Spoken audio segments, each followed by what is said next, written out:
an associate professor of political science at Johns Hopkins University, and joins me live from Baltimore. Thank you, Professor, for being with us on the program. So let's talk about this decision from the Supreme Court. How is it going to change the dynamics of Trump's economic policies? Thank you for having me on.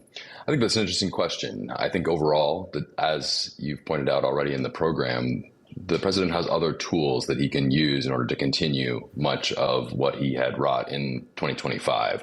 And so I expect that the tariffs will remain in place broadly, even past the 150 days of this 10% levy that he's imposed today. There are other tools that the president has at his disposal. These take a formal process that has to happen through the Commerce Department in order for them to become law.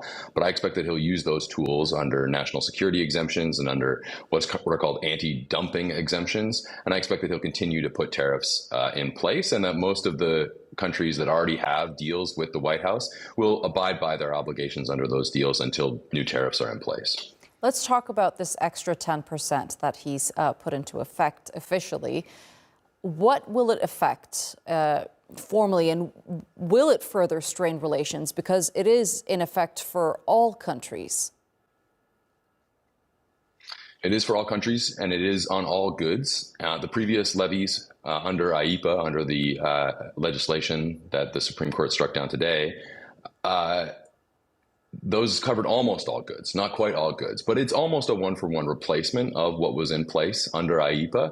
And so I don't expect a major change to happen as a result of the Supreme Court decision today, or as a result of the shift to being reliant on this 1974 legislation that President Trump has indicated that he'll be using right now. So overall, I expect a lot of continuity. And I think most of the countries in the world, again, will see that their deals are better agreed to, and that they should abide by those deals as they already have lined up with the president. So you don't think these latest developments that we've seen will have a major impact on overall U.S. economy?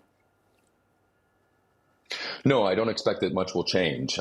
It's interesting to think about, though, what the broader effects of these tariffs that are already in place are, whether or not they get replaced by something to be broadly the same effectiveness or not. The Yale Budget Lab has estimated that before the Supreme Court decision, 16.4% was the effective tariff rate. And with the new 10% levy, the effective tariff rate is something like 15.9, so just below where we were a day or two ago. So roughly in the same economic position. But the fact of the matter is that these tariffs were justified to the American people and to the world at large as a measure to rebuild American manufacturing. But that's not happening. American manufacturing had a down year in 2025.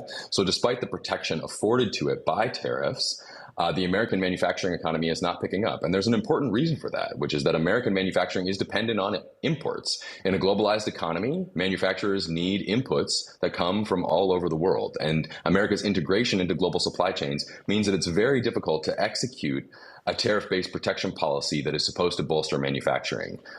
Policy like this to rebuild manufacturing is very complicated in a global economy. And I expect that the pain for American manufacturing will broadly continue despite the Supreme Court decision today. Okay, Professor Bentley Allan, thank you so much for being with us here on TRT World. Thank you.